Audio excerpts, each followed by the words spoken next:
Election के कारण ही सही, लेकिन छात्रों को एक अच्छा मौका मिला, अच्छी वैकेंसी है, टाइम भी पर्याप्त मिल जाना है। जिस तरीके से हम देख रहे हैं कि 25 क्वेश्चन इसमें सिर्फ अर्थमेटिक सेक्शन से, एडवांस इसमें नहीं। एक चीज़ और, जब फॉर्म भरने के समय में क्या चूक होती है लड़कों से जो बाद में, क्योंकि बीएसएससी ने इस बार कर दिया है कि वो करेक्शन का मौका नहीं देगा, तो ऐसे में क्या फोकस करें? कि महिलाओं के लिए खास करके हम ये कहते हैं, कोई भी अगर आप फॉर्म भरते हैं तो आधी सफलता निर्भर करती है कि सही तरीके से आप फॉर्म डाले हैं कि नहीं डाले। बड़ा सवाल है उन अभ्यर्थियों के, बिहार गरीब प्रदेश से, ज़्यादातर रूरल एरिया के लोग हैं, तो उनके लिए जैसे आपने ऐप में बताया, तो उससे वो किस तरह से तैयारी करें, आप उनको क्या कुछ सुझाव देंगे? ऐप में तो जो है लाइव नेशन 7 में आपका स्वागत है, मैं शादाब मलिक।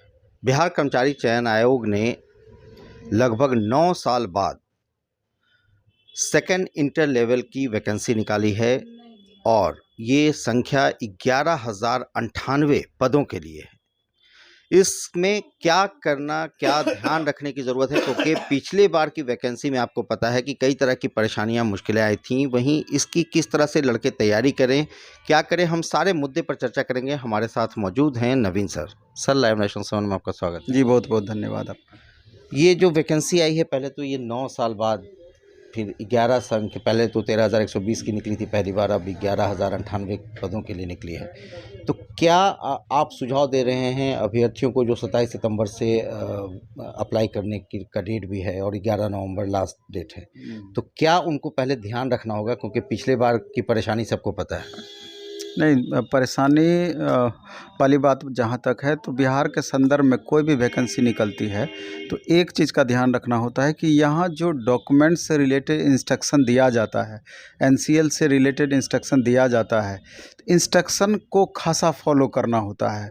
वहाँ से थोड़ा सा भी आपका वेरिएशन होगा तो आगे चल करके बिहार सरकार, बिहार गवर्नमेंट उसको बड़ी स्ट्रिक्टली आयोग फॉलो करवाती है, तो उस पर ध्यान देना है। और दूसरी सबसे बड़ी बात यह है कि 9 साल के बाद ये वैकेंसी आई है, और जिस तरीके से आपको मालूम है कि बिहार एसएससी ग्रेजुएट लेवल, जिसको मिनी आईएएस भी बोला जाता है, सबसे प्रतिष्ठित वैकेंसी में से एक आता है, उसी का ये नीचे का स्वरूप है।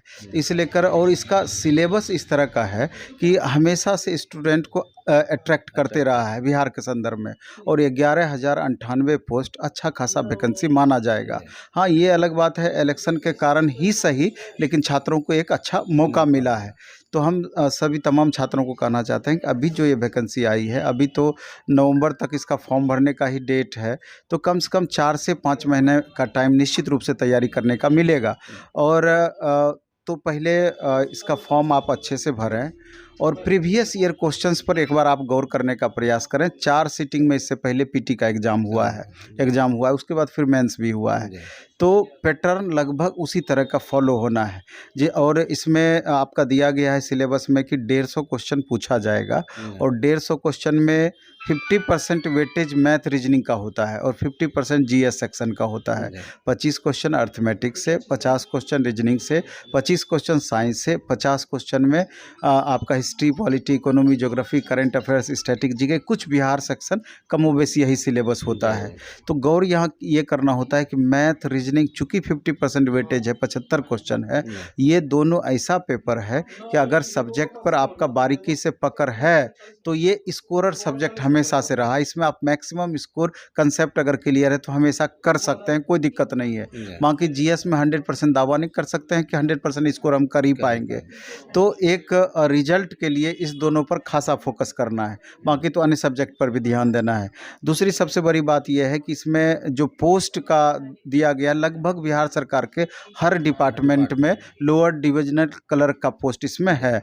2 इसमें मुख्य पोस्ट है, एक पंचायत सचिव का है, दूसरा राजस्व कर्मचारी का है, लोअर डिविजनल क्लर्क। हाँ, ये तीसरे तरह का पोस्ट है। ये 2 मुख्य पोस्ट के अलावा ये पोस्ट है, और इसमें टाइपिंग का ज्ञान अति आवश्यक है। टाइपिंग में भी आप देखेंगे कि मैक्सिमम टाइपिंग वाला जो पोस्ट है उसमें हिंदी टाइपिंग और इंग्लिश टाइपिंग दोनों खोजता है। इस लेकर के अभी समय पर्याप्त है, अगर 4 महीना 5 महीना टाइपिंग पर ध्यान दिया जाए तो 100% वो मेंटेन हो जाएगा, दिक्कत वहाँ नहीं है।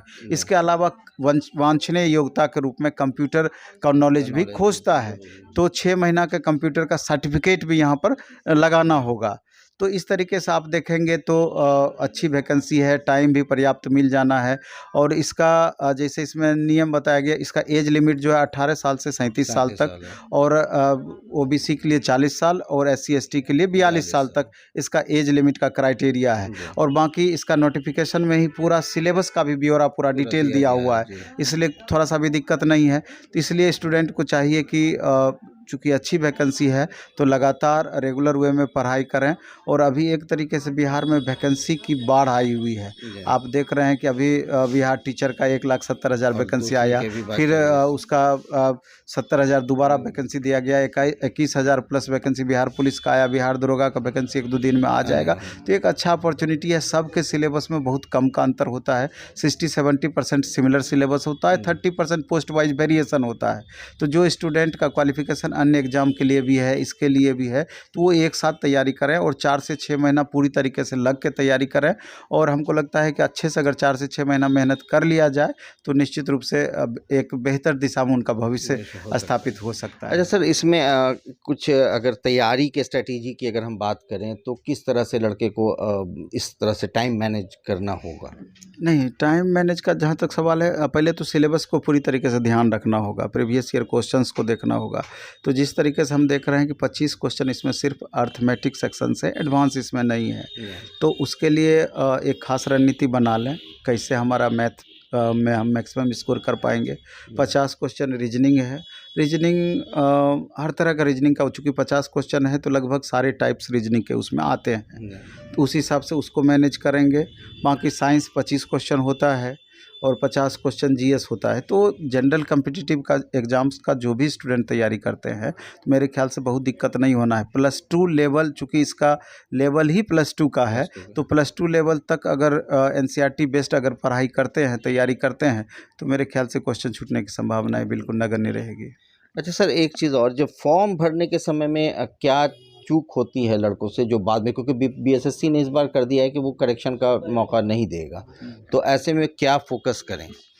देखिए, महिलाओं के लिए खास करके हम ये कहना चाहते हैं कि 35% बिहार के वैकेंसी में महिलाओं की भागीदारी होती है, तो उनके लिए तो बहुत पॉजिटिव है। महिला के संदर्भ में एक बात और ध्यान रखना है कि उनका जो रेसिडेंशियल बनता है वो पिता के आधार पर बनता है, ना कि पति के आधार पर। एक बात पिता के आधार पिता के आधार पर बनता है, इसमें खासा इंस्ट्रक्शन इसके संबंध में दिया हुआ है। और बाकी जो भी आपका एनसीएल बनाना है, तो एनसीएल बनाने का जो नॉर्म है तो उसको देखना है। और करेंट का एनसीएल सर्टिफिकेट होना चाहिए, non creamy layer certificate current का होना चाहिए। इसके अलावा जो आपका क्वालिफिकेशन से के अकॉर्डिंग सर्टिफिकेट है उसमें देखना है कोई एरर तो नहीं है, अगर एरर है तो इस बीच में सुधार करना है। और जो भी डॉक्यूमेंट से रिलेटेड क्वेरी की जाती है या डॉक्यूमेंटेशन जो भी होता है तो उससे रिलेटेड सारा सर्टिफिकेट वो निकाल करके रखें और उस हिसाब से भरें। तो नोटिफिकेशन में सब बारी-बारी से दिया हुआ है कि कौन-कौन सा डॉक्यूमेंट्स लगना है, क्या है, नहीं है, मतलब नोटिफिकेशन को पूरे ढंग से हाँ, पढ़ बिल्कुल ढंग से पढ़ना ही चाहिए। कोई भी, कहा जाता है कि कोई भी अगर आप फॉर्म भरते हैं तो आधी सफलता निर्भर करती है कि सही तरीके से आप फॉर्म डाले हैं कि नहीं डाले हैं, ताकि आप उस रेस में तो बने रहें। निश्चित रूप से। नहीं तो आप फिर थोड़ा-सा भी टेक्निकल फॉल्ट होता है, कितना भी आप अच्छा तैयारी कर लें, आपको परेशानी का सामना करना होता है। हाँ, ये अपने तरफ से हम ये कह सकते हैं कि अभी जैसे अगर आप दूर-दराज हैं, पटना नहीं है, बाहर भी हैं, लेकिन अगर आर्थिक रूप से दिक्कत भी है लेकिन तैयारी करने का जज़्बा है, तो अभी प्लेटफॉर्म बाय नवीन कुमार सिंह ऐप पर मात्र 499 रुपये में पूरा सिलेबस का मतलब होता है 13 सब्जेक्ट 13 अलग-अलग टीचर के द्वारा हम दे रहे हैं। इसी 22 तारीख से बैच स्टार्ट हो रहा है। और ऑफलाइन मोड में भी मात्र 999 रुपये में 13 अलग-अलग टीचर पढ़ाएंगे, पूरे सिलेबस को उसको पढ़ना होगा। तो ये हमारे भिखना पारी सेंटर पर यहाँ पर वो चलेगा 22 तारीख से। तो मेरा ये कहना है कि ऐसा नहीं है कि आप हमसे पढ़ेंगे या किसी ट्यूटर से पढ़ेंगे तभी होगा। सिलेबस के अकॉर्डिंग आप खुद से भी अगर बेहतर स्ट्रेटजी बना के तैयारी कर सकते हैं तो ये खुद से भी संभव है, लेकिन आपका पूरा स्ट्रेटेजी फिक्स होना चाहिए, टारगेट फिक्स होना चाहिए और रेगुलर रूटीन आपका होना चाहिए कि नहीं हमको 8 घंटा पढ़ाई करना है, 10 घंटा पढ़ाई करना है, क्योंकि ये मालूम है कि कंपटीशन दिन ब दिन किस कदर लगातार बढ़ते जा रही है। इसमें भी कम से कम 18 लाख से 20 लाख बच्चे ज़रूर फॉर्म डालेंगे, तो स्वाभाविक है कि कंपटीशन लेवल बढ़ा हुआ रहेगा। तो अगर इसमें रिजल्ट लेना है तो जब तक अधिक से अधिक मेहनत नहीं करेंगे तो कैसे रिजल्ट का हम होप कर पाएंगे। सर इस आपने जो अपनी बात कही कि ऐप के ज़रिए भी वो जो लोग पटना नहीं आ सकते हैं, क्योंकि ये एक बड़ा सवाल है उन अभ्यर्थियों को, बिहार गरीब प्रदेश से ज़्यादातर रूरल एरिया के लोग हैं, तो उनके लिए जैसे आपने ऐप में बताया, तो उससे वो किस तरह से तैयारी करें, आप उनको क्या कुछ सुझाव देंगे ऐप में? तो जो है जैसे इसका रूटीन पर हम चर्चा करना चाहते हैं। जैसे कम से कम 4 घंटे डेली क्लास चलना है, 4 से 5 महीने का भी समय है, तो 1 घंटा जो बड़ा पेपर है मैथ चलेगा, रीजनिंग बड़ा सब्जेक्ट है वो चलेगा, 1 घंटा साइंस चलेगा, 1 घंटा आर्ट्स चलेगा। और 4 से 5 महीने में पूरा सिलेबस, जो कुछ बड़ा पेपर है, छोटा पेपर है, सब्जेक्ट समाप्त होते जाता है, उसके बाद नया पेपर आते जाता है। तो स्टूडेंट को चाहिए कि अगर रेगुलर वे में पढ़ाई करना चाहते हैं तो कॉपी कलम ले करके निश्चित रूप से बैठना चाहिए, और जो प्रॉपर वे में पढ़ाई होती है तो उस गाइडेंस को समझें। और एक नोट्स टाइप का, वैसे तो हम PDF वगैरह सारा कुछ उसमें देते हैं, तो PDF डाउनलोड करने की सुविधा होगी तो और अच्छी बात है, उसका प्रिंट आउट निकाल लें। बाकी जितनी भी पढ़ाई होती है तो कॉपी कलम लेकर बैठें, लगातार नोट्स वगैरह बनाते चले जाएं। और बाद में टेस्ट वगैरह भी हमारा नेक्स्ट वीक से या इसी वीक से हमारा स्टार्ट हो जाएगा, तो सेल्फ एवोल्यूशन के लिए टेस्ट बेहतर माध्यम बन पाएगा। तो ओवरऑल कंपैरेटिवली भी देख पाएंगे कि हमारा परफॉर्मेंस दिन ब दिन किस तरीके से ग्रो कर रहा है। तो पढ़ेंगे तो क्लास में भी इसका पूरा स्ट्रेटेजी शेयर किया जाता है, कहीं कोई दिक्कत नहीं है।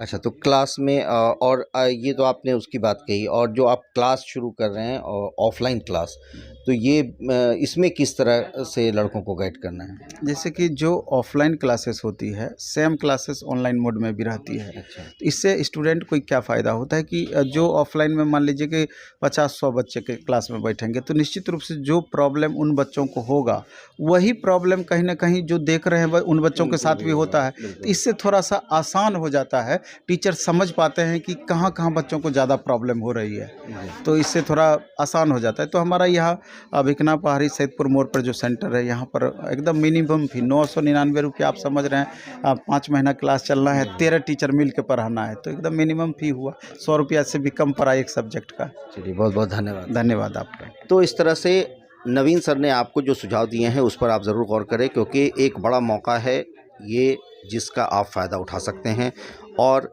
BSSC के इस वैकेंसी में अपनी जगह बना सकते हैं। तो बने रहे हमारे साथ, देखते रहे हमारा वीडियो। अगर अभी तक आप लोगों ने हमारे चैनल को सब्सक्राइब नहीं किया तो ज़रूर कर लें, साथ साथ ट्विटर हैंडल पर हमें फॉलो ज़रूर करें। धन्यवाद।